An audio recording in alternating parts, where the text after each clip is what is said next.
And on this St. Patrick's Day here in 2026, there is absolutely no shortage of content. And with that, we welcome you inside the collective. It's the 17th of March. I'm Bobby Trossett, as always, joined alongside my co-hosts, Jeff Zrebeck of The Athletic, Cole Jackson of Road Graders. And guys, just within the last couple hours, David Njoku has reportedly visited the Ravens. That was what he spent today, or at least a portion of today, doing. We know that the Ravens have signed a potential, at least on paper, Charlie Kolar replacement. We know that Isaiah Likely has left in free agency, as has Charlie Kolar. And so they are in the market for tight ends, probably through free agency. And we'd expect the draft coming up in over 5 weeks from right now. As we set the table, you see what's going on. Topics are on the left-hand side, as always. We'll talk about Njoku, the potential fit in Baltimore, and what he might bring after 9 years in Cleveland. The veteran wide receiver targets as Douglas H. Brown Sr. gets us started with Super Chats tonight and the first 20 spot of the evening. There's been a lot of veteran wide receivers that have come off the board that the Ravens could potentially have looked at or have signed, like Marquise Hollywood Brown became the latest. He'll go to Philadelphia. We'll talk about that. There's been some offensive line signings, perhaps role player depth type signings that we'll get Cole's thoughts on, and Jeff as well. And maybe even some Ravens draft buzz as we close in on the final weekend of April, day by day. Jeff, your thoughts when Schefter's news came down, say 2 hours ago or so, that David Njoku, who will turn 30 this summer, was in Owings Mills today? Makes sense. They need targets. They need another tight end. They need a pass-catching tight end. And this is kind of what they do this time of year. They bring in guys, try to sell them maybe on how they see their, see their role in the offense. They try to sell them on potentially the opportunity and try to make the player kind of fall in love with the place, so to speak, and say, you know what, I want to be there. But, there's also reasons why guys are available like him this time of year, whether there's injury questions, whether he's asking for a lot of money. There's usually one of those, at this stage. And I haven't heard yet how the visit went, but unless you fail a physical, visits always go great. I've never heard of a bad visit that doesn't involve the failed physical. Baltimore doesn't have bad physicals, do they? The only good visits, though, are the ones that result in a signing. And we don't have a signing yet on David Njoku. I'll be honest with you guys, I'm not that excited about it. I love this draft. I love this draft in terms of the pass catching tight ends. I think they need to get younger there. Obviously, they've had some quarterback uncertainty in Cleveland the last couple of years, but his numbers have been on the decline a bit the last couple of years. But I think that's going to be what we're going to see a lot of in these coming weeks. Them bringing in certain guys, getting to know them a little, checking out where they are, kind of selling them. And then if they can reach a price point on that player, they'll get a deal done. I think we saw that a little bit with Pinder, the signing. He was here last week. They only agreed to terms today. And just goes back to if you go back to the Kyle Van Noy visit a couple of years ago, they weren't even the same area code when Kyle Van Noy visited. He wanted a lot more money that they were willing to pay. So they didn't get a deal done. And then they revisited it like 2 months later when Van Noy still wasn't on a team, and suddenly the price point worked a lot better for both parties. And wouldn't surprise me if this is one of those situations where they're just sort of getting to know each other a little bit, seeing if something could be worked out, but there's nothing, no urge to do something immediately. But again, I think it makes sense, on the surface, just because what the Ravens have and don't have on the roster right now. Jeff kind of nailed it. I think when you look at this draft class, I don't know how deep it is, but there's definitely quite a few guys that fill the skill set void that was left by Isaiah Likely. The top two guys, Kenyon Sadiq from Oregon and Eli Stowers from Vanderbilt, both those kind of athletic tight ends that would split out into the slot a little bit and are kind of like tight end hybrid slot wide receivers at least. And that's really what David Njoku is. When you go through his numbers, you go through his alignments, similar usage in Cleveland to what you kind of got from Isaiah Likely in Baltimore. and that's also similar to Mark Andrews, where you kind of had some tight ends over the past few years that could do the dirty work in line, and that's not really David Njoku's game. So, I think he's obviously on the decline, and the big piece here is it's not just this year that passed, or the last couple of years. He just hasn't stayed healthy throughout his entire career. I don't think I think he's had one season where he's played over 1,000 snaps. Multiple years where he's missed games. So that's just been the story with him. I know a lot of people were kind of surprised at the number he got when he got paid. He put it all together in 2023 when he was able to actually stay healthy. But he just hasn't been able to consistently be healthy through his career. So, I mean, for me, it really comes down to what are you looking at for a contract? Because, I mean, if he's going to come in on the cheap or an incentive base deal, then I think it's a good skill set to add. I think it doesn't prevent you from adding a fourth tight end, especially when you consider that Durham Smythe will be able to do a little bit of special teams and have that pseudo fullback alignment that we saw him do in Chicago under Declan Doyle. So, I mean, all things considered, I don't think it prevents you from going and getting a tight end, but everyone kept looking at the amount of cap space they have. And, thank God for someone like Brian McFarland that brings us back down to earth. Because as much as they have $28 million listed in cap space, they need about 13-ish, 15-ish to go into the season to take care of internal business, sign their draft class, all that good stuff. So not all of that is available to spend. I think they're going to want to add a couple guys into patch holes to go BPA in the draft, but this tight end's a big hole. They got two tight ends on the roster, and you don't want to have to play Durham Smythe in a receiving role. So David Njoku gives you some insurance there. Just has to be on a contract that works for both parties. Pretty familiar are the Ravens with him, as we know. Spent all 9 years to date in the NFL in the AFC North with the Browns. Penned goodbye to them earlier this offseason. And you want to kind of go down memory lane in terms of maybe some of the high character, toughness, resiliency that he's shown. Just a couple years ago, he suffered second-degree burns in an accident, right? It was like I can't remember specifically what it is. It was fire pit related, and it was an accident. Well, 48 hours later, he's suiting up for the Browns. And this went stupid viral. Here he is showing up to the game in a mask. The guy is, if nothing else, a high character, high toughness, and elite resiliency here. But also that resilience has been tested too, because he's had a bunch of different quarterbacks thrown to him over the years. Last year, just 33 receptions on 293 yards, 4 touchdowns. We know what the quarterback situation was in Cleveland last year, and we've watched that, from afar for plenty of years now. And so I guess the question becomes, Jeff, and we'll obviously wait to hear what you uncover from this visit, if there is anything to uncover. But I guess the question becomes, does this prevent them whatsoever from, if a signing were to be imminent, from handling business at that position? Otherwise, they'll obviously not be done from there. Yeah, I mean, I think we're all looking at this draft as one where they could double dip at center or at tight end. That's what they did in getting Hayden Hurst and Mark Andrews. That's what they did in getting Dennis Pitta and Ed Dixon.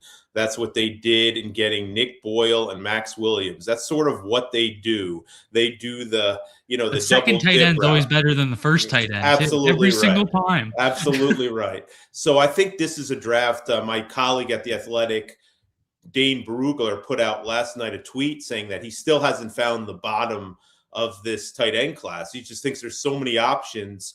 You're going to get a guy that could contribute maybe in the 7th round or even as an undrafted free agent. Look, David Njoku would improve the depth. He gives you another target. I'm not against it from that perspective. My question is, and I'm glad Cole addressed it. I think people just think the salary cap's fake in a way. And there is so many assets you have to deploy that you can utilize here. And what does Njoku take away from? Right? Like, does he, money has to come from somewhere. He's not coming to sign for the league minimum. So, who does he prevent you from signing? I'm looking at it more of you only have so much money to spend, so much cap space to spend. I'm spending it up front. I'm spending it along the defensive front. I'm considering getting a number 3 receiver.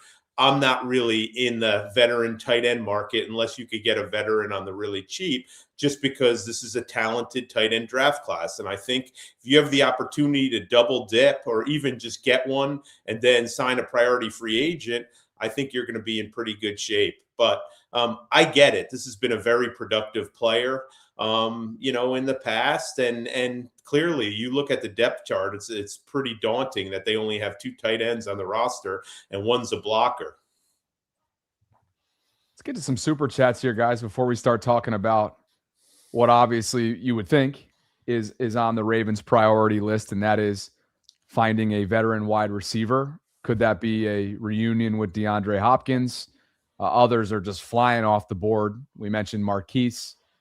There's others, though, and we'll get to an update on our poll. So if you haven't yet updated your vote, please go ahead and do so. But Douglas H. Brown Sr. got us started about 10 minutes ago with a 20 spot, and he followed that up with a second and said, sorry, I missed the midday show, but I watched it. I wanted to be here for you three. We're glad you are, Douglas. And Clint has left the first super sticker of what I'm sure will be a handful tonight for Jay-Z. And that brings us to Nikes or Nikes 4444 for you, Cole. Don't be surprised if close to the draft, the Raiders call the Ravens back and accept a lesser deal for Crosby. Mark my words. All right, Nikes. You got to throw Jeff a $5 super sticker if it's not right. Well, while we have that up on the screen, Max has addressed for the first time publicly his side of last week's debacle. And it was an hour-long episode. I watched way too much of it. And the first 30 minutes of it was devoted to, again, his side of what took place. And I guess we could just handle this quickly for a minute or two. We're going to talk about, a number of other things tonight, and this was not on our agenda. But just because we got super chatted about it, part of what he had to say was that he left Baltimore, in his words, effing livid and confused. Those are direct quotes. He talked about his first and only interaction with Eric DeCosta, that, quote, you can just tell the energy was off. Like I dapped him up and he had like a blank face. And then, of course, Dr. Neil Elitrosh, a renowned orthopedic surgeon who works on NFL players alike all for years and years, told him, quote, Max, don't listen to any of that shit. Your knee is great. You're exactly where you're supposed to be. You're even ahead of schedule. You're doing everything right. They know you had surgery 9 weeks ago, but I think all of us know that it wasn't about, 2026. This was about multiple years and the projection of the risk assessment that Eric DeCosta, somebody had to be the fall guy. It ultimately was Eric. Not blaming Max for feeling the way he certainly does, but Jeff, not sure if you caught wind of any of his commentary earlier today, but that dropped a few hours ago. Yeah, I saw some of it. I didn't see all of it. As you said, he has every right to feel that way. I would imagine I would have been livid too. You've been with the Raiders the whole time, and you get excited about a new opportunity. You're excited to start fresh, and sort of the rug gets pulled out from under you. I don't blame him for being angry and confused. Look, the Ravens aren't going to win. Like, they're not going to win by fighting back against Maxx Crosby, by pointing out inaccuracies of some of the storytelling about how this all went down, by defending themselves. They're not going to win. They just can't. Pretty much they're going to get they're going to have to wear all this, and whether they like it or not. And that's how this is going to go. We probably haven't heard the last of this. I imagine there will be other stories. I mean, could you imagine if these two teams played this year? The lead up to that game would be crazy. But I think we know by now that the Ravens had their reasons for doing what they did. You could believe them or you may not, but they've long moved on from Maxx Crosby. That's super evident, and I'm sure they don't like kind of getting shrapnel here every time somebody opens their mouth about it.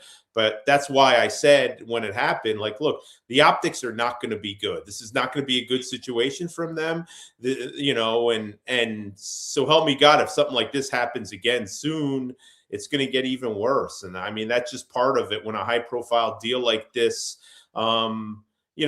goes belly up. Now, the only thing that would really vindicate him is if Maxx Crosby, either his knee turns out to be not right, and we all realize that soon, or if he needs another surgery or some of that. And I don't think we wish any of that. This guy's a superb football player. The NFL is better when he's on the field. So I don't think you wish against his success and his health. You wouldn't do that at all. He's great for the NFL. But unfortunately, that probably is the only way the Ravens will be, quote unquote, vindicated here. Yeah, no, you nailed it. There's nothing they can say that is going to be received well by the media. If they snap back at them, they're going to look like they're getting petty, getting in the mud. They're just gonna have to sit there and take it on the chin. I mean, Jeff said it best when it happened on the Thursday or Tuesday night. Was that last Tuesday? The last week has felt like a month. There's really nothing they can do. It's going to come down to that long-term health. If he's healthy over the next 4 years, plays productive football, then the concern was for nothing. If he ends up injured, and nobody wants to see it, but if he ends up injured over the next 2 years, we're going to look back on it. And, if it's a knee injury, we're going to be talking about it. So I'm just ready to move on from it. I mean, it is what it is. People have made up their minds. There's really not much more to say. Like, anything else is going to sound either overly defensive or overly bashing. Maxx Crosby has every right to tell his story. That's the way it works in a media environment where players have podcasts and have a little bit more control over their own story. And that's his story. And that's fair enough. Like, I'm sure if a company brought me in and, reneged on a deal, I'd probably be pissed too. Like, who wouldn't? That's just part of it. So we move on. Trey Hendrickson's a Raven. It'd be nice if the Raiders could make the playoffs more than once a decade, but unfortunately that doesn't happen. So we probably aren't going to see them anytime soon. But I would love to, because holy shit, is that fan base ever annoying as hell for such a trash team. So whatever, we're moving on. Oh, it's a bummer. Well, he's become the Mike Trout of the NFL, unfortunately. You know what else, guys, is going to be the case, and you just know it. He goes out and has 12 to 15 sacks. Everyone's going to say, look how stupid the Ravens are, when what the bottom line is Well, the bottom line is this wasn't done because of 2026, and I don't think people either care about that or whatever. I mean, this is their decision to back out of this is going to be more measured by 2028 and 2029 and all that, and obviously some of what Trey Hendrickson does. So this was not about this year. They're quite confident that he was going to rebound from the latest surgery to have a very good year in 2026. I will be honest with you guys, though. After that Steelers playoff game, I did have to do that drive hungover from Baltimore to Dulles. That drive's tough. That was the most scathing part of this entire story, was that drive from Dulles. I think I'd rather be flown into Philadelphia. But didn't he say that there was no direct flight, so he went to DC? I don't know. And it's like the thing that really got me is they tried to make it sound like he's like, I brought my family, and they made it seem like they brought him in to embarrass him. Like, it got a little too melodramatic at the start of this whole thing. Just in case people haven't seen it, a condensed version of the travel. I know we got to move on, but just in case, listen to Max. I get. I think we all know that could be a bitch of a drive, but he's also got to know his audience there. Is it really 2 hours on a Sunday? I don't know. The whole thing, it just seemed a little melodramatic. That's all. I think it would have been a Monday. And a lot of people are like, there's no way that 2 hours between Baltimore and DC. Well, he's talking about Dulles. We're in Virginia. So, and as Jeff knows, having spent quite a bit of time in that area. He said Dulles in particular? I believe it was Dulles. Okay. Yeah. I thought he said from DC. But again, I've moved on with this story. I know people want to talk about it. They want to rehash it. We'll leave it at that. Life is going to be okay. I bet you that suite at the Four Seasons for those couple nights. I got married at the Four Seasons. I could tell you how nice of a place that Baltimore Four Seasons hotel is. You're not exactly slumming it when you get in that place. Let me tell you, like, that place will put you in a good mood and make you forget about that 2-hour drive real quick. Things I did not know that. You were married in the Four Seasons.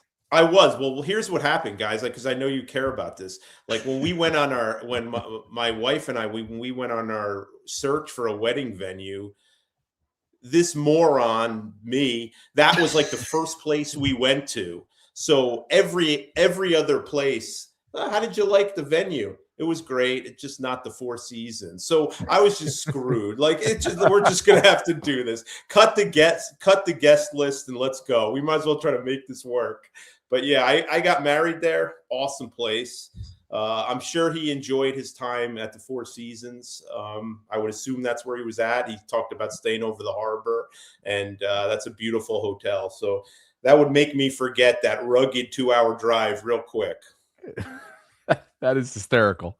One and done. In other words, you guys could have been one and done. The first venue would have been it, but you got dragged up. It just was. I didn't stand a chance. It's just like it's the second we were in there. Like the place is just unbelievable, and it wasn't going to work anywhere else. You just knew it. It's just like, let's stop wasting our time. This is all fake hustle. Let's just agree here and figure this out. Cole, we're doing something right. We got him pontificating about his wedding. That is absolutely fantastic. I'd rather talk about that than talk about Maxx Crosby's deal falling through for the 500th time. In a week. This was a week ago. I can't get over it. Well, why do I feel like this is an indication of what his mentions have just been flooding his phone with, right? His notifications.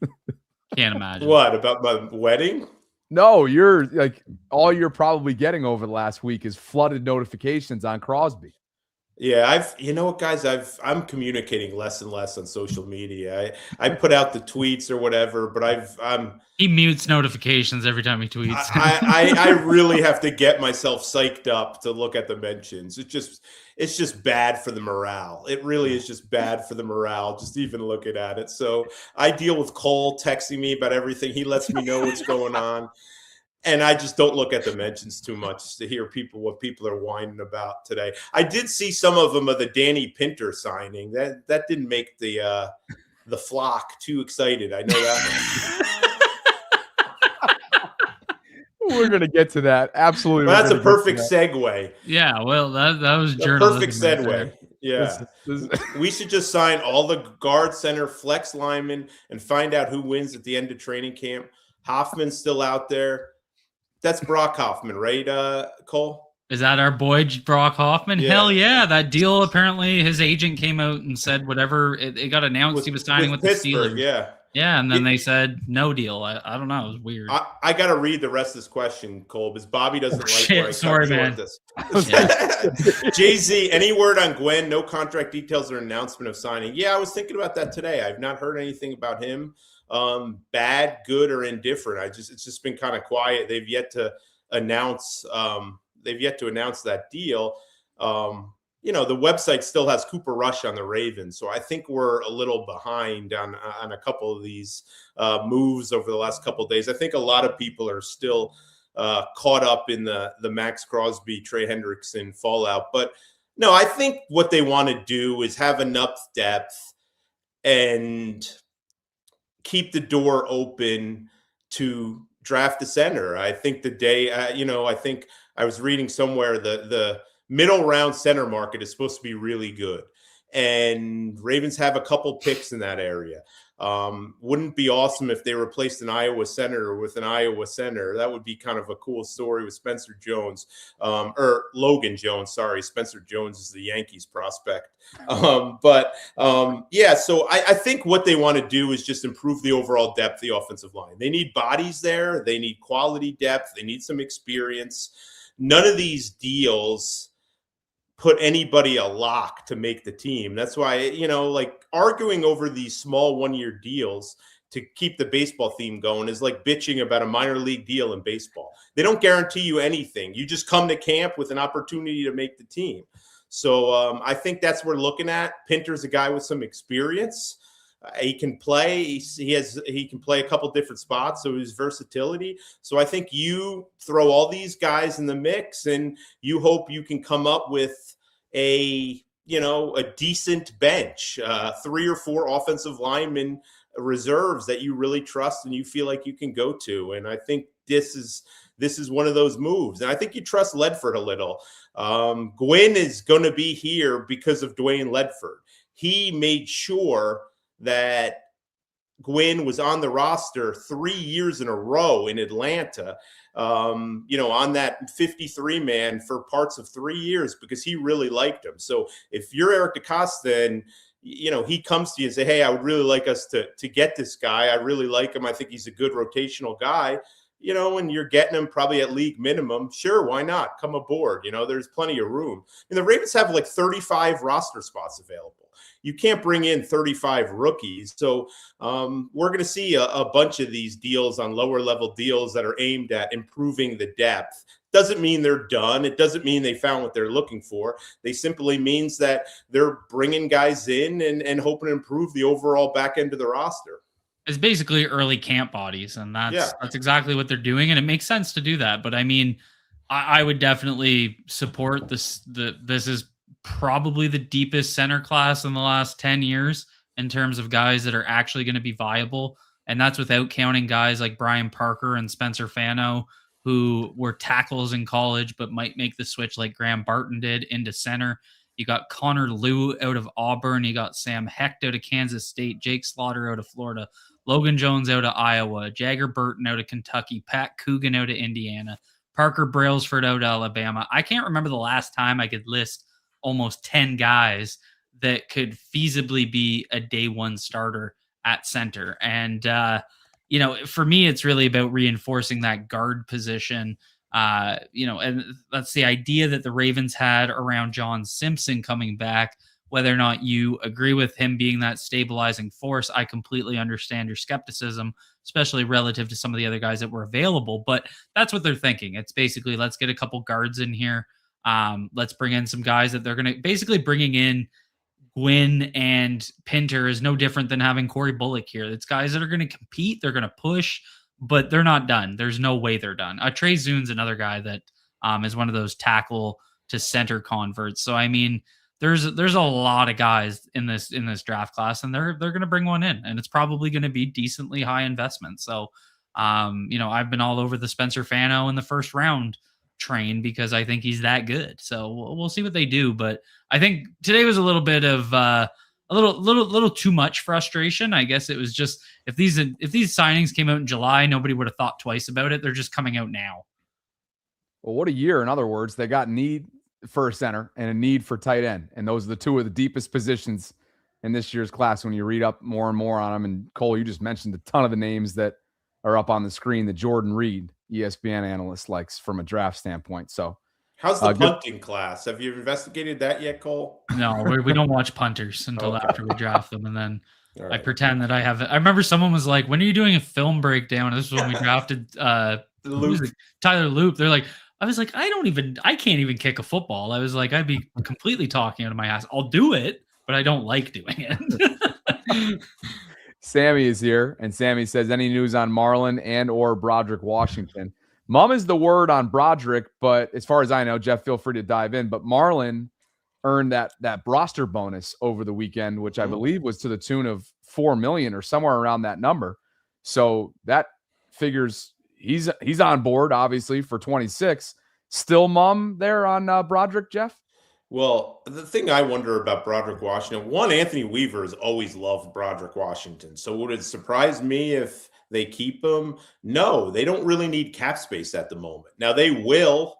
I think they're going to get to the point where they will. But as we said many times and did again 2 weeks ago when Brian was here, the Ravens are a create space when they need it team. And, they could be looking at it like they don't need it at the moment. And the other thing about this, guys, is Broderick Washington had Achilles surgery. He also had elbow cleaned up a little bit, some loose bodies in his elbow. So he had multiple medical procedures. If you cut someone when you're injured, you don't enjoy the full savings of cutting. So it's very possible that they could be waiting till he passes a physical before they make a decision on him So if their plan is to release him, they get the full savings. Also, another side effect of not cutting him is like, look, you don't want everyone in the league, including agents and to think you're desperate for an interior defensive lineman. You don't want them to look at your depth chart and think they have you over the barrel. You don't want teams in the draft looking at your depth chart and saying, oh my God, they have to draft interior defensive linemen. So if you don't need the money now, you can wait on this. And it stinks if they wind up releasing him a month from now for Broderick Washington, because most teams had spent their money already and filled their needs.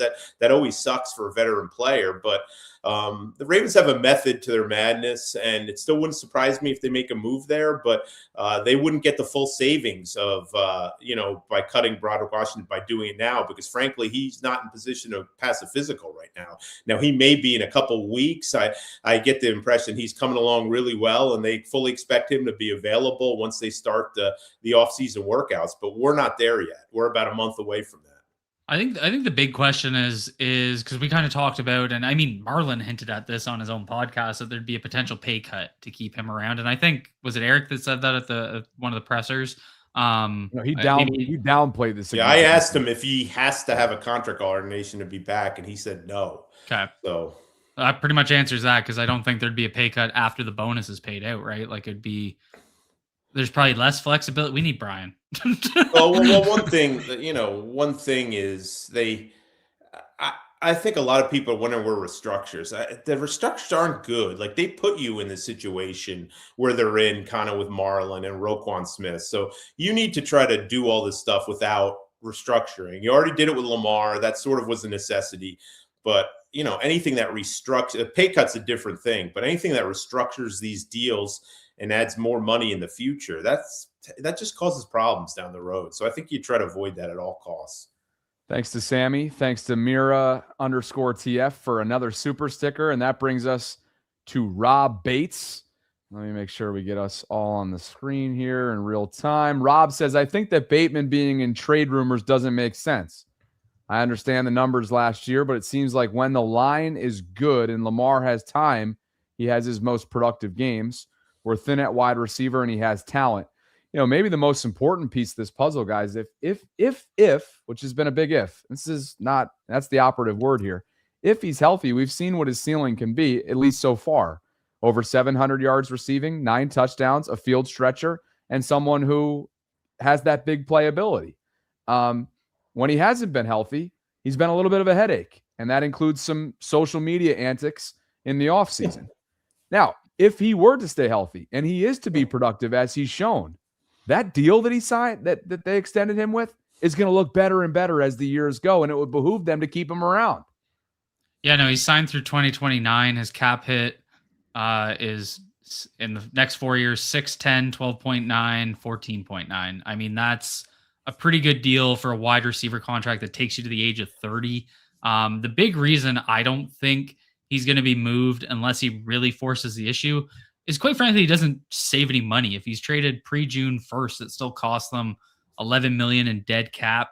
And if they trade him after June 1st, they only save $3 million. So, I mean, this isn't going to be a financial decision to trade him now. It would probably be him requesting to be moved, or the Ravens have addressed the wide receiver position in a different way, whether that's through a trade or a very early investment in the draft that maybe they just say, let's cut bait. It would be a football decision, kind of similar to what they did with Cooper Rush, right? Like, that was a football decision, not a cap savings decision. So that's really how I'm looking at it. I don't really get it other than him wanting to go. And we've seen it before. Like, when players ask out, they usually will facilitate that. Like, Hollywood Brown asked to be traded, and they did it quietly. It didn't hit the media, but they facilitated that. Yeah. Hayden, that's another good one. Orlando Brown. Brown. Like, they usually don't hold hostage, right? So, I mean, we'll see what they end up doing. But the big thing for me is there's really no financial incentive to do it this year. I feel the way I do about Bateman very similar to how I feel about Marlon. There's not enough cap savings to justify not getting some of that potential that we've seen just in 2024, right? That's kind of how I felt about Marlon. If you cut him, you only save $7 million. Is $7 million worth the potential that he just had in 2024? Bateman, you're going to pay money to cut him, so it doesn't do you any financial benefit. And maybe he does get back to normal with a better offense, with a different system, and hopefully, pray to God, with a better offensive line. Yeah, I don't see, to me, you trade Rashad Bateman if you acquire another receiver. That's the only way I could see that. You need him right now. I think his value isn't that great because he's coming off a poor season by his standards. He's battled some injuries. There's some baggage there. So why would you want to trade Rashad Bateman for a day 3 draft pick, which is you're only getting at best a mid-round pick for him. Now, hey, if the Eagles want him as a secondary piece for AJ Brown, then I think you listen. But and let's credit our one of my media colleagues, Cordell Woodland. He had Eric DeCosta on last week, and if I understood correctly, Eric DeCosta said to him that Bateman is really excited about this new offense. I think Bateman was ready for a change from the offense. I know he wasn't happy at times with the direction things were going, and I think you need to hope that new decision makers in the building, new offensive designers, he gets a fresh start, because right now you just don't have any benefits towards trading him. There just really aren't. All you do is then open up a bigger hole on the depth chart that already looks thin at wide receiver. Thanks, Rob. Good stuff there. And he was exactly right. I think I don't get it. Like, at this point, I don't get it. If they were loaded at receiver, yeah, I think you make the move. If you were to save a bunch of cap space, yeah, I think you make the move. But there's no benefit right now. So Rob, I agree with everything Rob said. It just doesn't make sense right now. And we'll get to Jerry's super chat here in just a second, but a quick pause. We are at 7,458 subscriptions. We've got over 1,000 concurrents tonight on a very random March Tuesday. So you guys continue to show up. We appreciate you, and we'd love to hit that 7,500 threshold tonight if we can, subscriptions-wise. So if you find yourself unsubscribed, you're watching tonight, you're enjoying the program, please go ahead and hit subscribe. And if you could like the video on your way in or out while you're at it, we'd appreciate that as well. And go ahead and vote in our live poll in the live chat on free agent veteran wide receivers. And we'll get to that and an update on that as we approach 600 votes in that category. But Jay-Z, your guy Jerry DeMonico is back. We'll let you take this one. Besides Lamar's contract, you think they do any other restructures, extensions, and or any cuts to free up space? Anything you guys hearing you can share? Fans want info. Okay. Well, Jerry, Lamar was the big one, obviously. And I think the other guys, some of those questions have been answered with picking up the roster bonus of Marlon. I think Broderick Washington, as we explained earlier, is still a potential way to get moved. I think Broderick would save about $4 million of cap space, but you don't. If he can't pass a physical and you have to fail him with a failed physical, you're not getting that full savings. So that's probably the holdup. Justice Hill was another one. I think you'd save, gosh, $3 or $4 million for $3 million for Justice Hill, but I don't think you can do that anymore. Or unless you're staring at, Rasheen Ali becoming your number 2 running back because Keaton Mitchell's now out the door. So I think Justice Hills is here, and I can't see them addressing that deal unless they pick a running back in the first round, right, Cole? We can go about that later. Oh. Yeah, so I think you could probably do something with Matabike's deal, depending on what the status is of there. You could probably push off more money on Roquan's deal. But again, I'd be real careful about any of those moves. I really would. I don't think you want to make those deals any more difficult on the back end. Jerry, appreciate that. March Madness update, 43 seconds to go in the second half. UMBC trails Howard 83-81. They stormed back in the first half. They were down like 15. Really? 5 minutes left in the first half. What happened? What's going on in the U.S. baseball game? The final was on Sunday. Oh, when U.S. beat Dominican, or is that when they beat Canada again?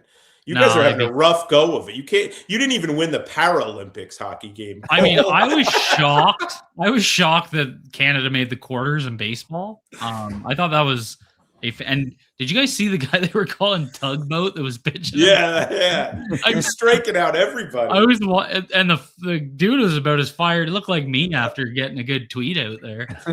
He just fired the fuck up.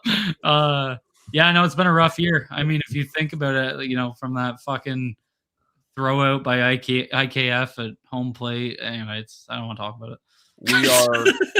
We are scoreless in the World Baseball Classic title game. Top third, and at the plate is Acuna. I'm begging these guys, Bobby, to start hitting. I've never seen first of all, it's early for hitters. They're not seeing the ball right. They're not locked in, and I think we're seeing it. You got some of these pitchers are throwing about 100 miles an hour. They're not ready to hit that at a consistent level in mid-March, but it's pretty amazing how many hitters in the U.S. lineup are struggling. It's just really there's only 2 or 3 guys who've hit the whole tournament. It's like the Orioles in October. I know. It totally is. Looks like UMBC is going to fall short of this one. But it's coming down to the wire. So we'll get an update on that as things go. And thank you, Jerry, for that. Super chat. Connor's here, Cole. Crosby situation, constant Lamar contract drama, Lamar practice participation fiasco, Justin Tucker situation, not the same old Ravens. Good business for you fellas, but tiring for us fans. There's been definitely, I was talking about this the other day, the fact that us content creators got to kind of, do a big buzz story on Maxx Crosby and then turn around and cover the Maxx Crosby renege and then cover the Trey Hendrickson signing.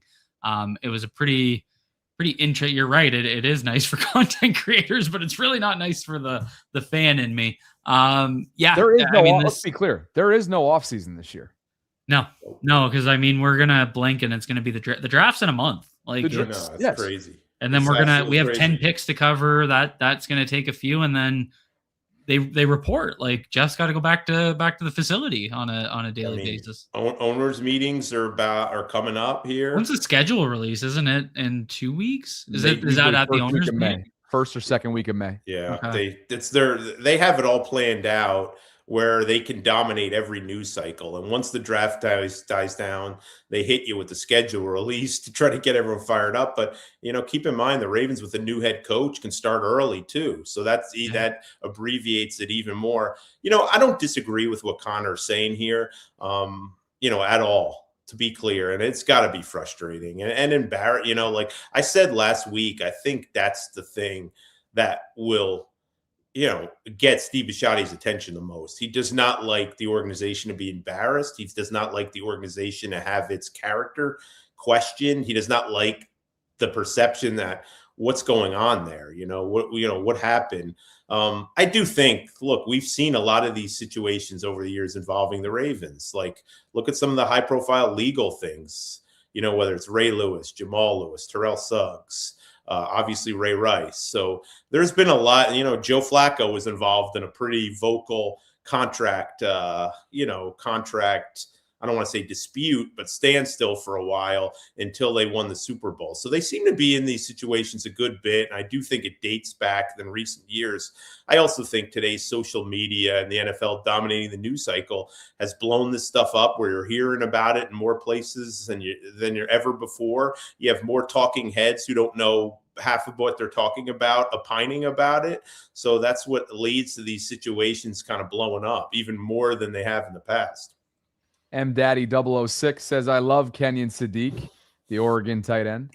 He's a hybrid that is a matchup nightmare. He would give Lamar a deep threat, replace Likely, replace Andrews, and a Bateman replace. Get them all out. Get Jay-Z out there at the X wide receiver position and just fucking throw it down the field.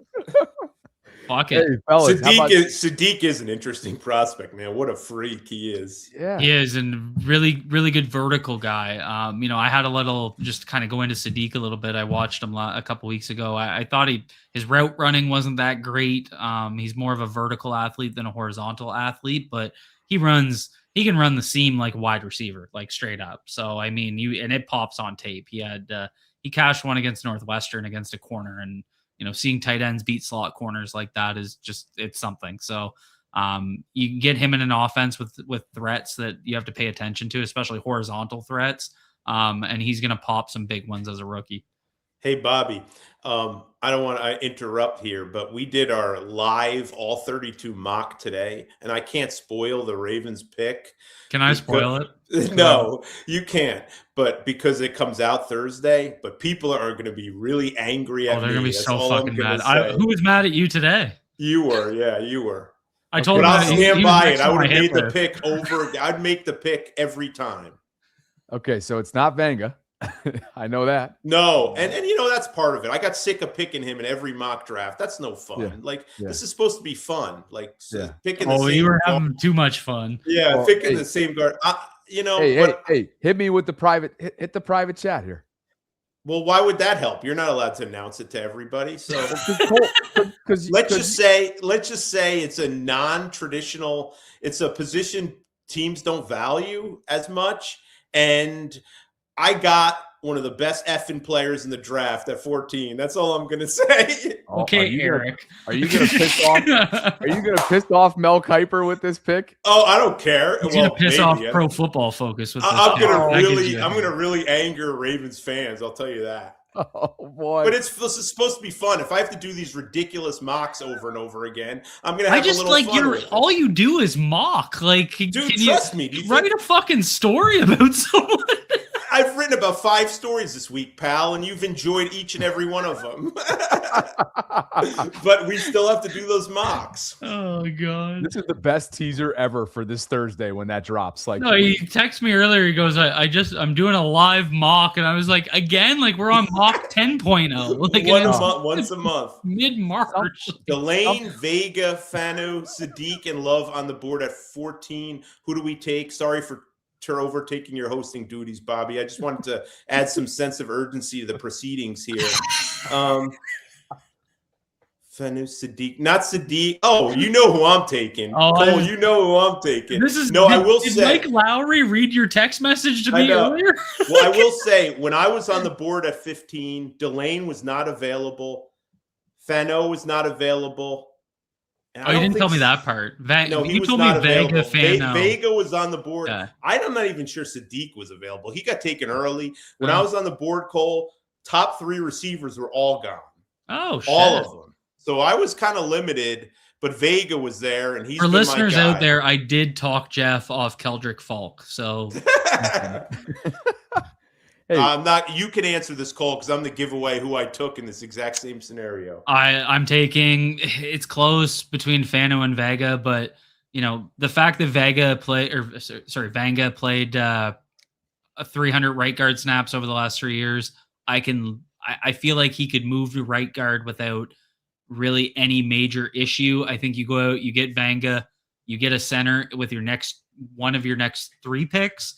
Maybe you push that into the 4th round and you go young at the position and you kind of do a makeover similar to what the Pittsburgh Steelers did a couple of years ago when they drafted Zach Frazier and Mason McCormick. They also took I think they had Troy Fotanu in the same draft. I think they got 3 starters out of 1 draft.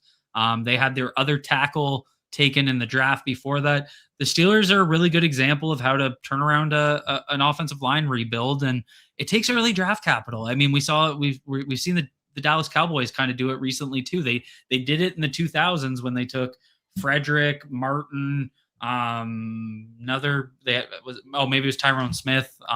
They kind of had like 3 first-round picks on the O-line in 5 years, and then they just did it with Tyler Smith, and a couple years later they do Tyler Booker.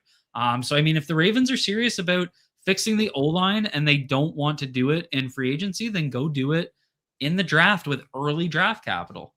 So Fano then. Vanga. Oh, you're going Vanga over Fano. Vanga, yeah. Okay. He shifted like 5 times. Yeah, I mean, he was down on Vega early in the process. Now he's ready to build a statue in front of him next to Unitas in front of M&T Bank. Listen, I'm afraid that Mike may have creative control over a shared document that you're writing Thursday's piece in after what he left us. I mean, I think I know where you're going on Thursday. Oh, so you absolutely know where I'm going. We'll wait and see. And guess what? I didn't need Mike's super chat to know. No, Kevin, just look for that tweet Thursday from me flaming Jay-Z. Do you remember the last time they had the 14th overall pick and they stood in that place and picked the best player available at a position teams don't value? I do. I Do do. you remember what school that guy went to? I do. I hate you so much. I do. And I also remember what they did in the second round when nobody thought they were going to address that position in 2020. And he went on to have the best rookie season in yards per carry in the history of the organization in J.K. Dobbins. I just got to point out, so Brandon Gallagher, 858. He just, can I pop this up? Yeah, I can. This is exactly what it is. Jay-Z, what did I text 100%. you? I text Jay-Z and I go, he's that kid in class that's acting out because he's bored. And that's exactly what he's doing. He's acting out.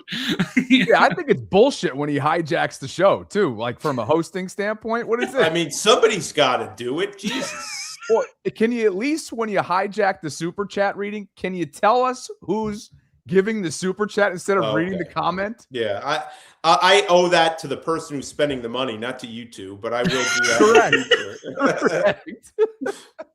You owed Kevin something after this. You take this, Jeff.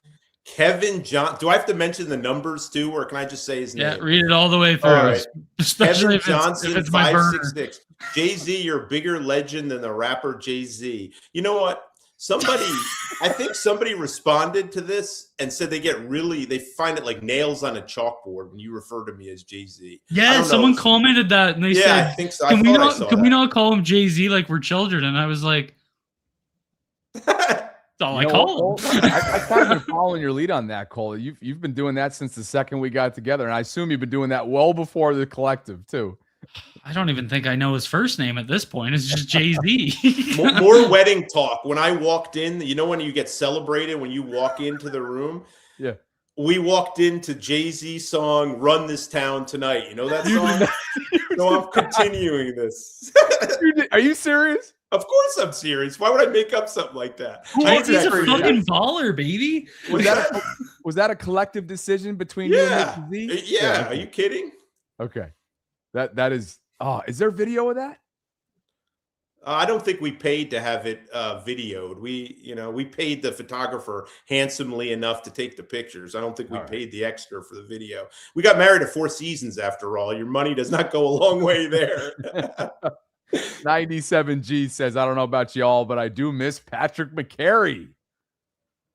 He did it all, didn't he, Cole? He did it all. You trash him when he's here, and then he's gone, and you miss him. I'm pretty sure when he left, I said to Jeff, the guy on the screen here, I think I texted him and I said they're gonna miss Pat McCary. I'm just saying. He got put in a spot where he was asked to be a starter, and he was a sixth man, and you miss those guys when they're gone. It's similar with James Hurst. People shit on James Hurst because of the Flacco roll-up injury, but that guy spot started and got him out of some tough spots. So it's those 6 offensive linemen. They get shit on a lot. I don't say this lightly. Absolutely one of the toughest dudes I've ever covered. One of the most supreme examples of a foxhole guy. When you go into a fight, you want that guy standing next to you. That guy would battle you. He'd fight you. He would stick up for his teammates. Man, they do miss him. I think he got a nice contract for himself. I mean, but what was he, a 2-contract guy in Baltimore as an undrafted free agent? That's pretty damn good. Yeah. Out of California, the 2019 class. So good for him. He's still in Jacksonville. Matthew Daggs, right? What Alabama players could you see us drafting? Cole, have you taken a look at any throughout your process? Yeah, here? I think I don't really know. You'd have to kind of slip into the second round, but Caden Proctor kind of fits a little bit of what they normally look for. Again, he doesn't really fit my mold and some of the things that I don't like. It's not really what I want, but he fits kind of their style in terms of a bigger tackle that slides inside. I think LT Overton also kind of fits their brand of football as a big physical edge. If they want to add a little bit of that physicality into the edge room to kind of go with Tavius Robinson. Parker Brailsford is definitely one of those outside zone centers. I wonder if they might look at a guy like Jam Miller as a potential third running back later in the draft. I think his stock took a big hit last year. And then there was also Josh Cuevas, the tight end, that is part of this kind of deep class. That's an interesting guy, has good run block ability. He has sure hands. He could definitely be a guy that they add. So there's definitely some guys out there. Appreciate you, Matthew. That brings us to Richard. Jeff, why don't you take this one? Is this one of these Aaron Wilson trip up names? Like, Sorry, I'm it's Richard. I should have set you up for success there. This is Richard. All right, Richard. It's completely by accident, but what Cole and I have said seem to be from the same script. Okay. He must have said something. I don't know what that means. Let us know, Richard. Yeah. Sammy says, I'll look for it. Sammy wants to know if you're confirming, Jeff. Yeah, I mean, he wouldn't be on the roster if they didn't. Yeah. You know, it was that deadline is passed, so they had to. That's the $4 million for the audio only. That's the $4 million roster bonus paid out over the weekend to Marlon. And Ridley for Cole. Me and Jeff had this conversation today. You know, what's the earliest for a cornerback in the draft? If I'm asking Eric DeCosta, he's probably going to say pick 14 because that's just what he loves to do. The whole conversation Jeff and I had, it was just, I think it's going to set up with, and I've heard this a couple times. There's not more than probably 14 guys that teams are going to have as first round graded players. And I don't think that's a hot take. I think we've seen Brugler mention that. We've seen Daniel Jeremiah talk about that. So it's all going to be about who kind of slips down into that 14 range where the Ravens are going to feel they get value. And that's not going to make fans happy. And I get it. People are going to want them to address the trenches. And I'm with you on that, depending on who's available. But the reality is that one of those guys that might slip down is a guy like Jermod McCoy or a guy like Mansour Delaney, and they may go out and do what they've done so many times in the past. Marlon Humphrey was a guy that was a first-round draft pick at corner, and he didn't start when he came in. They still had was it Brandon Carr that started, and Marlon kind of got some starts later in the year. When they drafted Nate Wiggins, I had to remind someone of this not that long ago. Nate Wiggins didn't start as a rookie. He played behind, I don't know who would have been on that 2023 team at outside corner, but he didn't start right away. So the Ravens have a history of drafting first round corners and them not being day one starters. So they obviously will play, or that was 2024 draft. Wasn't Brandon Stevens one of those guys? Maybe it was Brandon Stevens and Marlon on the opposite, but maybe that was when they brought in Davis. 23 was Darby and Mollett. And then I think they both left. Maybe it was Darby. Yeah.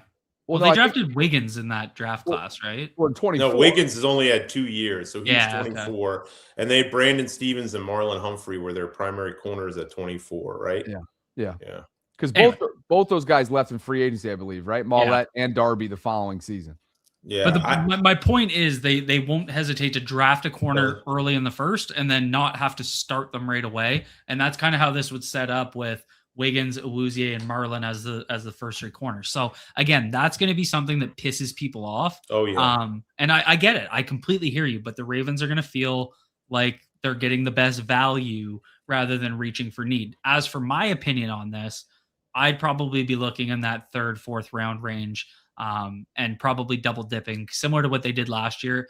You can never have too many corners, and you have to remember Bilal Cohn, who's a guy that I have a lot of interest in. He's going to be working back from a serious knee injury.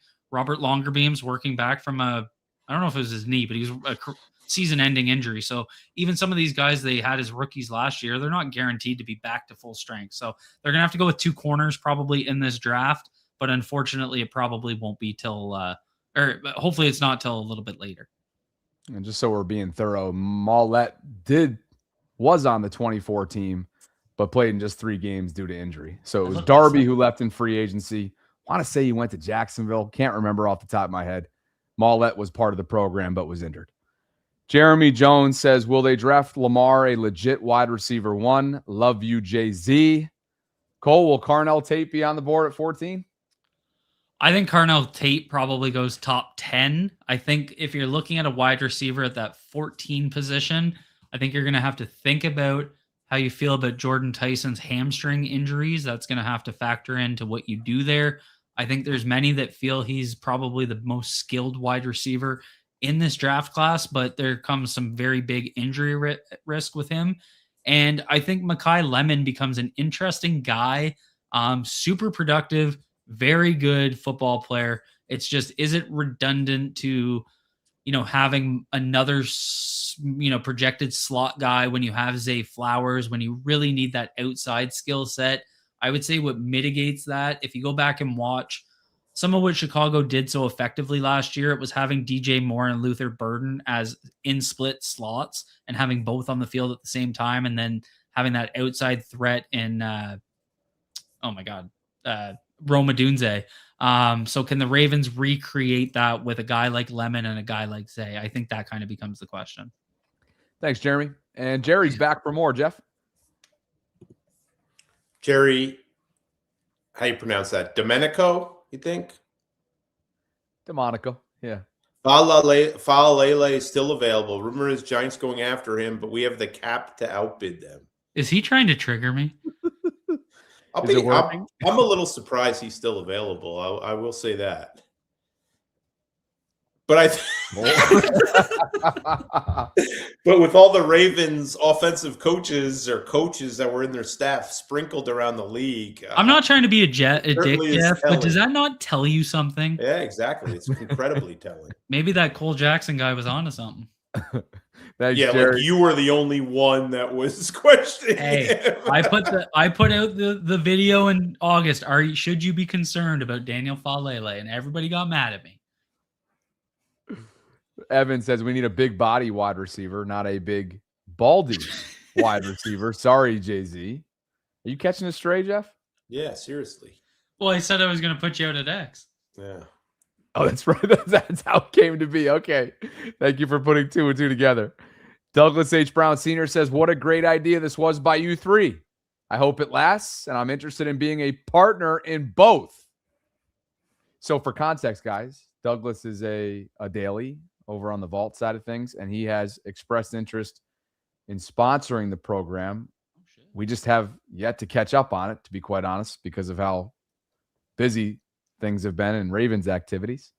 So, Douglas, we don't have a show email, but we're going to have to get one, fellas. We're going to have to get a show email, won't we?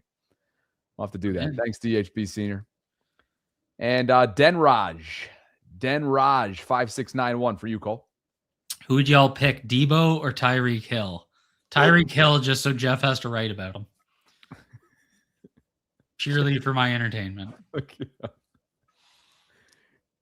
I mean, do people, I asked this like a month ago, do people truly want that guy on their football team? I will say this. Oh. No. I'm out on Tyreek. I will say this, though. Debo was pretty productive last year for the Commanders. Like, I'm shocked that he's still available.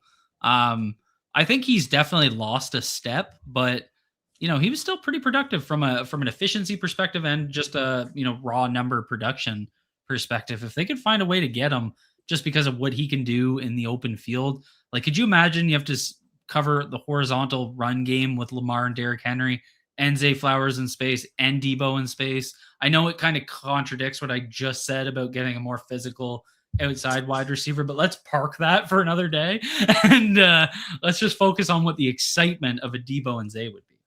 We should get an update. It's kind of interesting. A few of the wide receivers that are available. I went in was looking at Juwan Jennings today. Like, what's the deal there? I've heard some great things about him, and coming off a season, I think he has 15 touchdowns or 13 touchdowns over the last 2 seasons.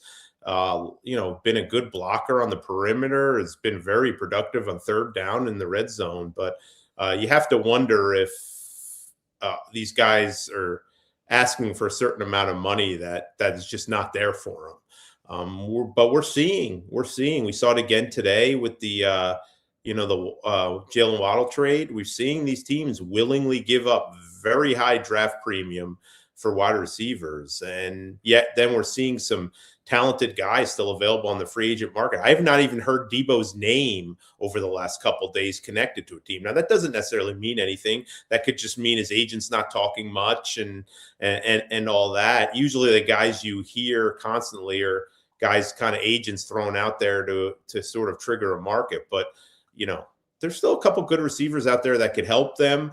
I just, with the off the field on Hill and coming off a really major knee injury, like that was ugly.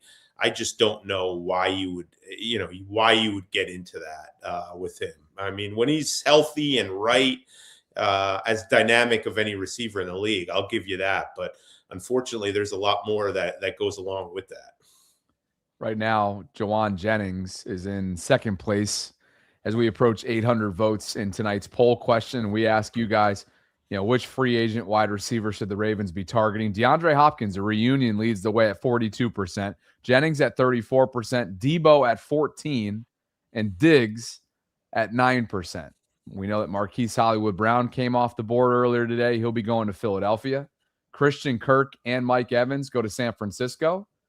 Who else? Which pretty much means Jennings is out, right? Like you wouldn't acquire both Kirk and Evans and keep Jennings. You wouldn't think, at least. Yeah, sure. Although they are moving on from Ayuk, so maybe there's more available there. Yeah, I mean, and then you have the AJ Brown stuff that's still unsettled. That's kind of been a weird. No, it's just kind of been a weird situation. It's been like the worst kept secret. Like it's a formality that he's going to wind up in New England if you listen to certain people. And yet here we are, March 17th, and he's still on the Philadelphia Eagles. Yeah, and this was kind of a way that we tied things in today just for conversation purposes, knowing that asking price from Howie Roseman probably is going to further empower him after today's news. Denver gets Jalen Waddle in Miami's 4th round pick, which is the 11th in that round in this year. And then the Dolphins, Broncos 1st round pick, 30th overall, along with late 3rd and 4th round picks, both of which are in the 30th in those respective rounds. So, I mean, I don't know about you guys, but 2 things I learned today was that 1, Howie ain't moving. And 2, the league doesn't exactly view the 1st round as this star-studded, year projection-wise. Right, Cole? Yeah, in 2027, I think from some of the early reviews seems to be kind of the opposite. So that's kind of I was pretty on board with trading a 1st round pick for an impact player just because this year's draft class does seem weak. And then when it was announced that the Ravens were giving up 2 1st round picks, it was like, that 2027 pick could be nice. But yeah, no, I mean, like if Jalen Waddle's going for that, you got to assume that AJ Brown would be a 1st and a 1st next year, 2nd next year. I don't know. Like it's going to be astronomical, but this tells us a lot about how GMs view this year's draft class. When you look at DJ Moore going for a 2nd, you see Jalen Waddle going for a 1st and some pick upgrades. No doubt about it. They're obviously showing their cards there. That kind of goes to what we said earlier. RQ the Q says Sadiq shows he's an athletic freak, and all of a sudden folks forget about that drop rate. Yeah. Not worth the 14th overall pick. I think he had 6 drops this year. Is that what it was? His final year at Oregon? Trying to look really quick. I bet I can tell you in 2 seconds. Yeah, he had 6 drops this year. That was a 10.5% drop rate, which is pretty high. Oof. Fair point. Clinton, for you, Jeff. Jay-Z, can you ask about what changes coaches are planning for OTAs? How are they planning to address these roster issues from 2025? Thanks, guys. What roster issues are we speaking of? Just in general, the holes. As I said, I think this is where the Ravens in the past have done really good work, finding pretty talented players on the cheap, working the roster constantly. They'll have guys they sign after the draft, veterans. They'll have guys that they'll sign during training camp.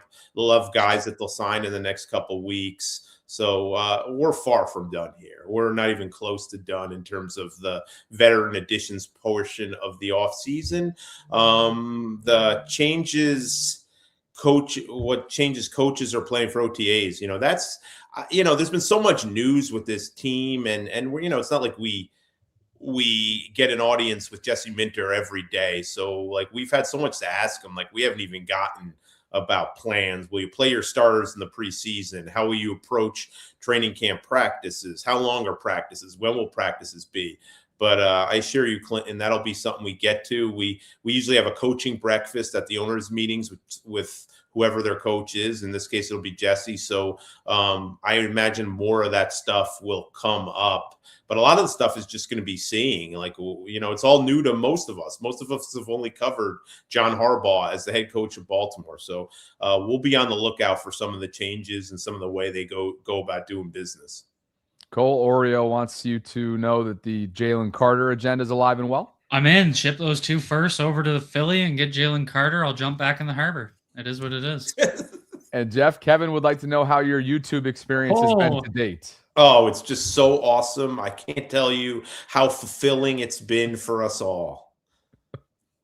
Cole, that was just littered with. I just think reeks of sarcasm. Just Yeah. I like some parts of it, other parts I don't like. I don't like when you cut little things I said for your benefit.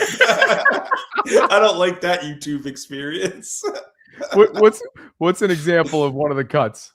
I haven't seen one in a while. I think I threw down the gauntlet very early on in the show, so you've been reluctant to get. There was a good one early on. I can't remember. I forgot what it was. It was something Lamar related, like most things that get me in trouble, or anytime you open your mouth about Lamar Jackson.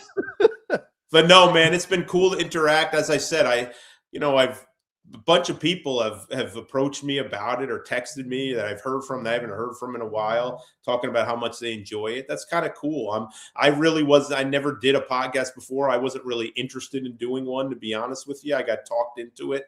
But yeah, we've had some, it's been enjoyable, and it's nice to communicate with so many fans on the regular.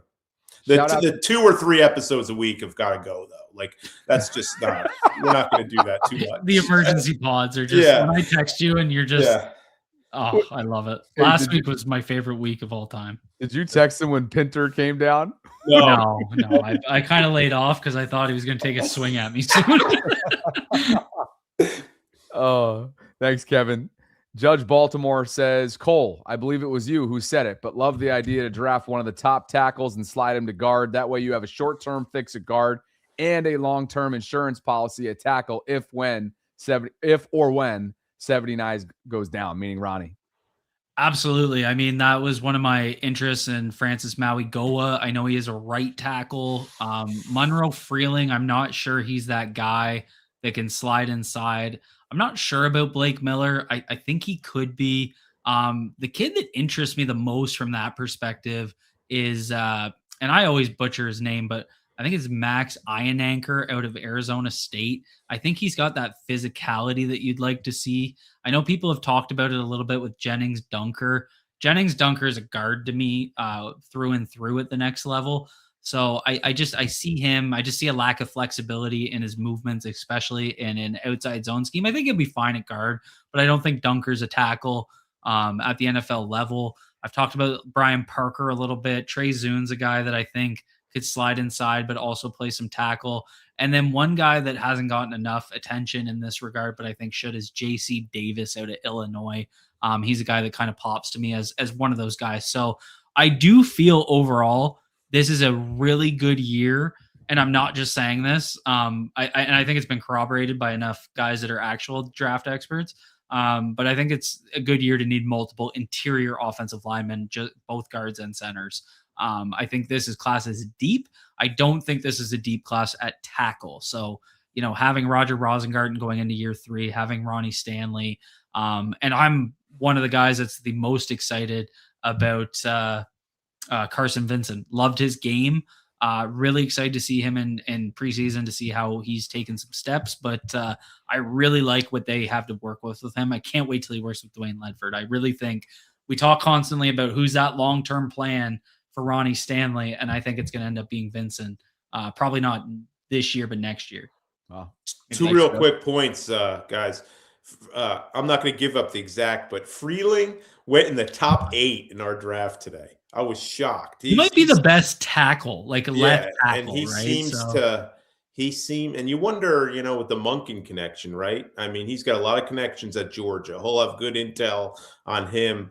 The other point is, which actually we've been thinking about, Cole, say you get a guard, whether it's Vega or one of the 2nd or 3rd round guys, a plug and play guy, or you even sign a veteran like a Zeitler. I know Wyatt Teller left the market today, but there's a couple other veteran guards that are still out there, Zeitler being one of them.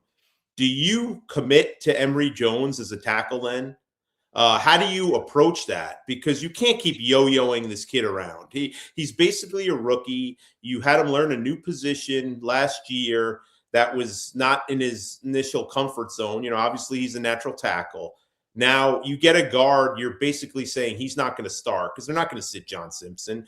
And if you get a Vega, they're not going to sit Vega. So What do you do, Emory Jones? Is he a reserve guard, or do you kind of get him ready to be that swing tackle?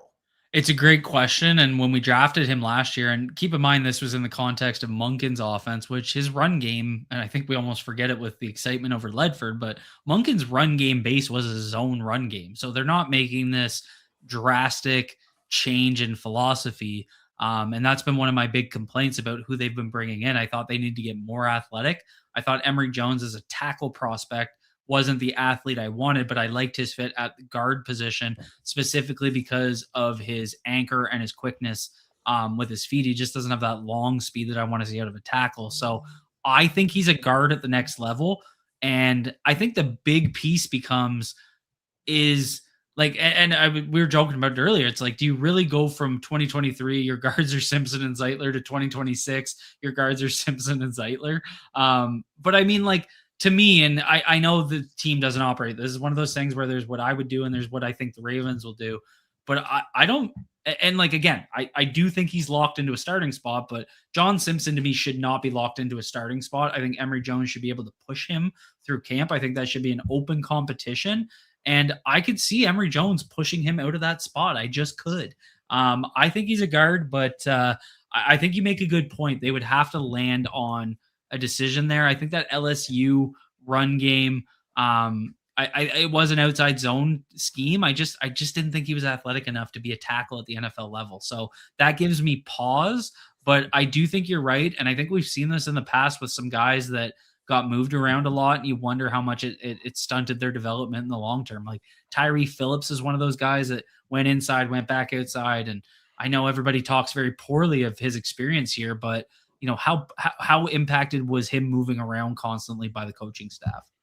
Well, if Simpson's the guy at left guard, would there be positional flexibility for Emory on the right side? Well, that's what I mean. But if you bring in Zeitler, like he's for sure starting at right guard for you. Without the Zeitler scenario. Without the Zeitler, yeah. Like right? that was one of the weird things. Everybody kept talking about Emory Jones as if he's a left guard. He played right tackle in college. So, I mean, him at the right guard position makes sense to me. So that's why I was kind of more on board with bringing in like a Wyatt Teller, who is a right guard type guy, and let them compete. Have that as an open competition in camp, and whoever starts is the best player that plays there. And that's what I would do. I don't think you can overinvest at the guard position. And if Emory Jones ends up as a second year, third round guy that sits into his third year, it is what it is. I'd rather have that competition and that overinvestment at the guard position after what we've gone through the last couple of years. Yeah, it's very rare you go through the entire season with the same five, too. So exactly, if you're on the bench in week one, who cares? And him showing the flexibility to play left guard last year when he had to step in for Andrew Voorhees, I think that was positive for him. I didn't think he looked out of sync footwork-wise, so moving over to the left side didn't seem to negatively impact him. So, I mean, maybe in the long term, he's a guy that can play 4 spots for you. Who knows? Appreciate that, Judge Baltimore, for inspiring that conversation. Not a chance you read this says Halton defensive tackle and Neal cornerback. So that's what, Julian and Grayson Halton out of Oklahoma. Grayson, thank you. Those are his favorites. Get one of them, he says. And that brings us to Nerd with the Sideburns. For you, Cole. If my next receiver isn't 6'2 plus 200 pounds, I don't want it. Yeah, I don't know if Jay-Z's hitting those metrics, but no, I'm with you. I think they need that diversification at that skill set. You got Tez the burner, you got Zay the slot shifty guy, you got Bateman and whatever the hell he's going to bring you. I think you need the big physical guy. And Jeff, enjoy this one from Ravens to the Bowl. Give Falele one more shot at center. Easily gives you a top 5 center in the NFL. 3rd time's the charm. Here's a scenario for everybody. Ridley says, if Tate falls, would you take him over Vanga?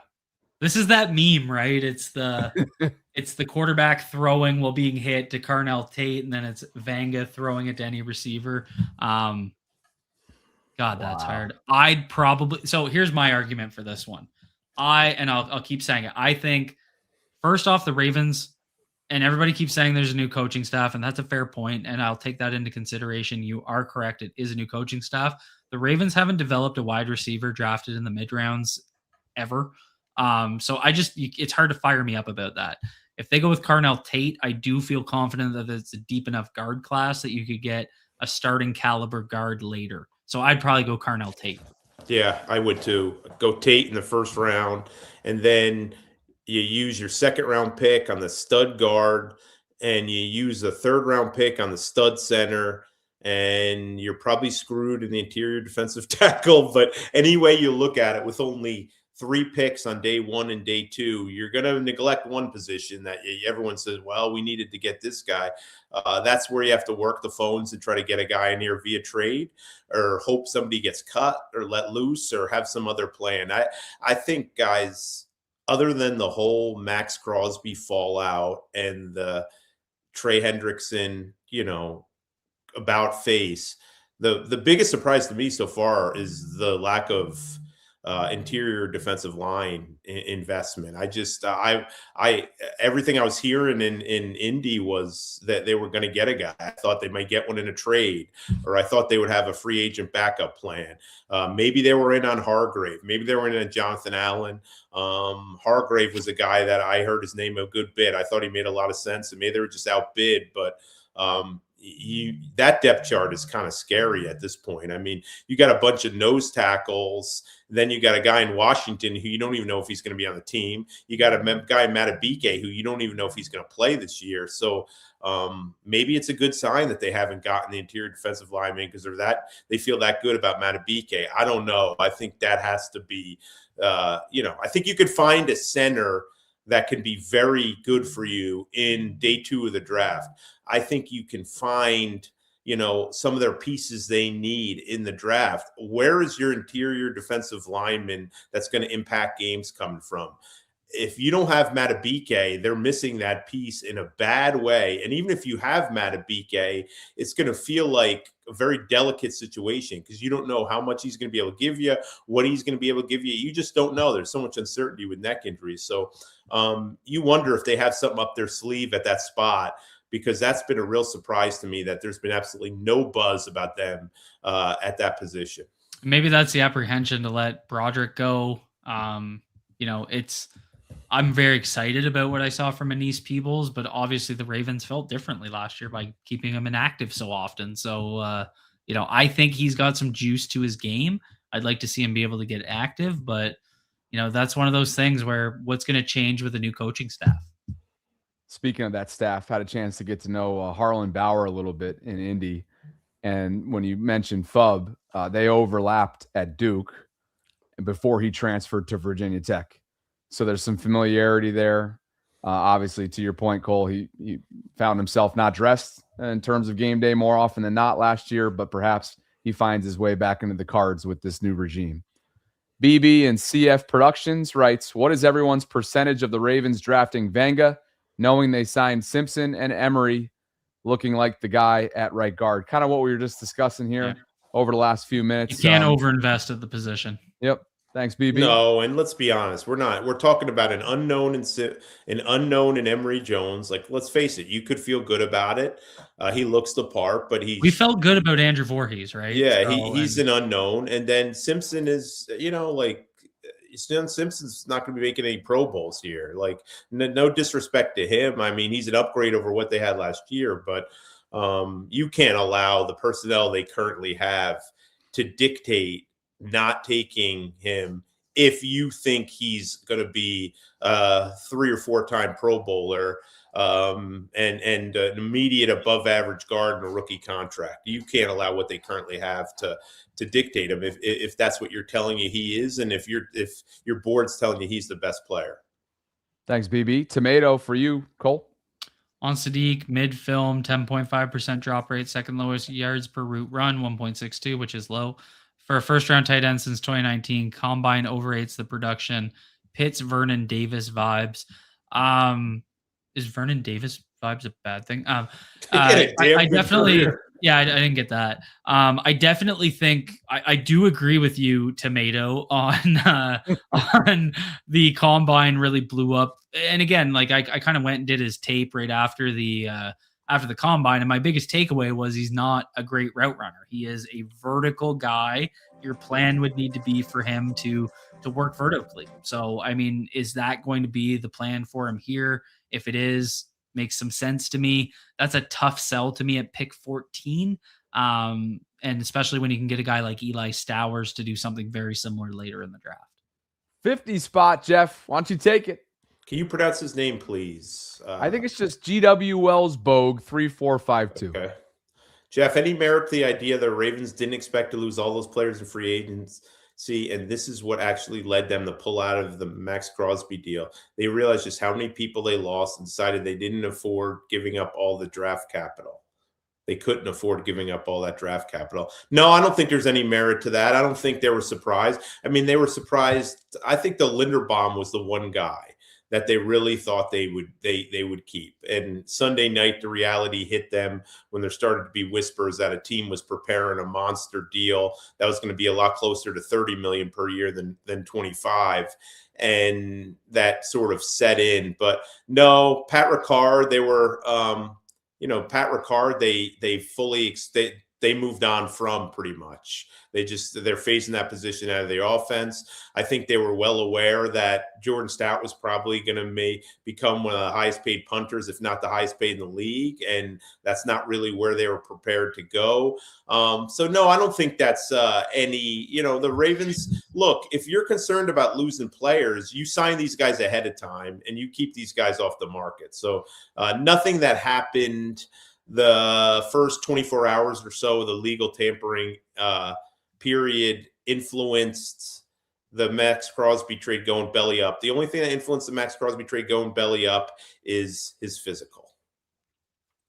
Appreciate you, GW Wells. For what it's worth, Charlie Kohler, while we're on the conversation of competitive offers, that's the word he used to tell Sarah and I about what the Ravens offered him earlier this afternoon on the vault. And obviously what the Chargers were willing to throw on the table was north of that. And he felt like, paraphrasing, it was the better opportunity for him in his career from a development standpoint. So it's good to catch up with him. So hold on a second. I don't listen to your show. Did you say that did you say it was competitive? So Charlie told Sarah and I this afternoon. Yeah.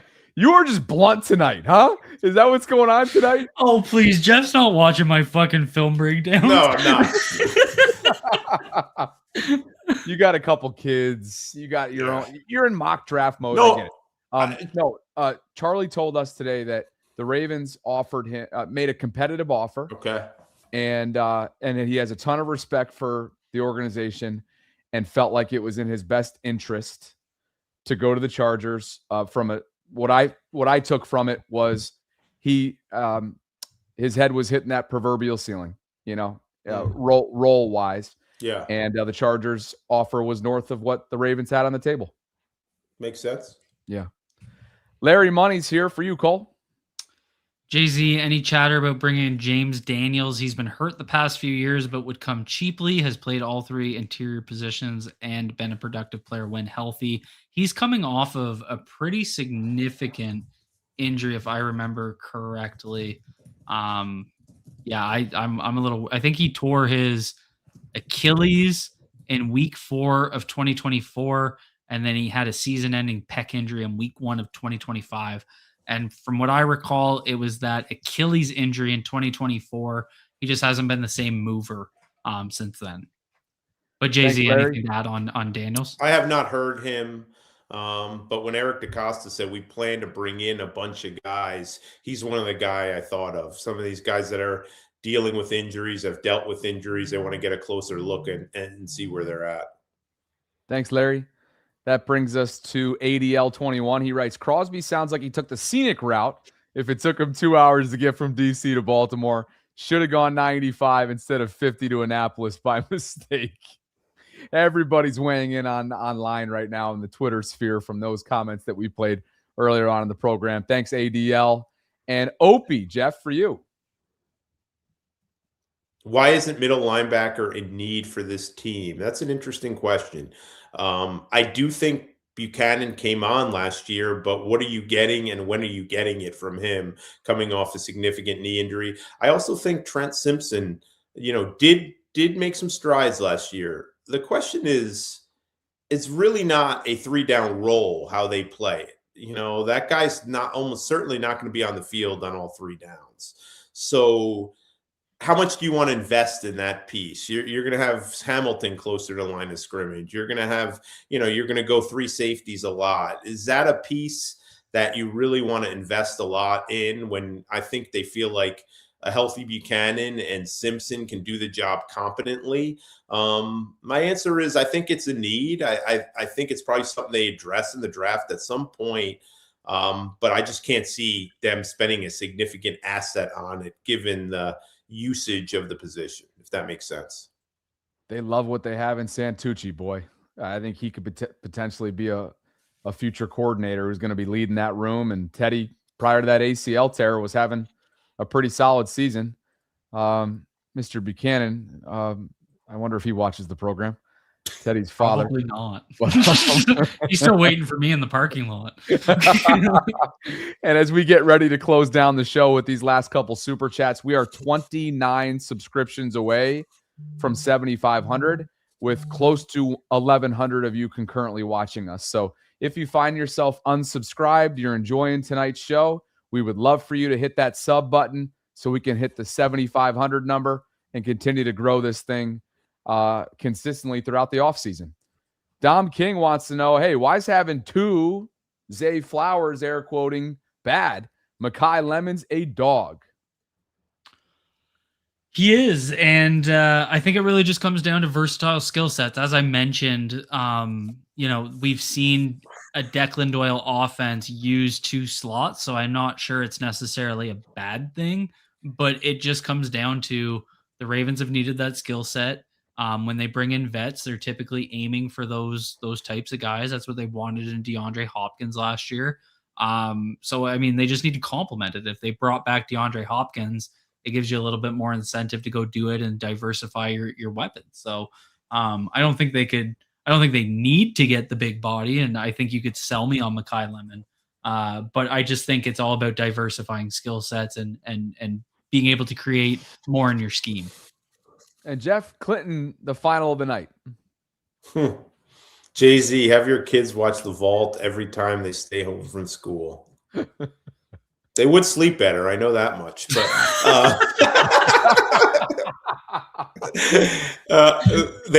we had a half day because of rainstorm yesterday. Half day because of rainstorm. Hey, but Howard County looked like it saw some gnarly cyclones at night. Yeah, at night there was a pretty big storm, but that was at 9 o'clock. Last time I checked, the school's dismissal about 6 hours before that. But I will give the benefit of the doubt because the whole Maryland seemed to be doing half days just because the storm was supposed to be so bad and really never materialized in most places. School is out again Friday. I have no idea why. I just know it's out. So maybe I'll set my kid up with a tablet in front of him and we could all play the old vault. He's going to have to find it because when there's future tuition to be paid, you are going to be a stickler, man. You are going to be on those future institutions, aren't you? What about making sure he gets a good education? No, school being held in session. I've never seen such a blatant disregard for kids being in the classroom in my entire life, Bobby. Honestly, I've never seen it in my entire life. Nothing like the Maryland area, whether it's snow maintenance, tornado maintenance, rain maintenance, or anything else in between. Great place to leave it off. Conferences, mental health days, just get them all out. My mental health would be improved if the kids would be in school a little longer. I've quite frankly never seen anything like this. Like the fact I haven't either. Cole, I'm stunned. It's absurd. Oh my God. Now I get texts from random people every night when there's pending bad weather. People just know to push my buttons. That sounds like a great place. Before you get down a hill here, we will jump.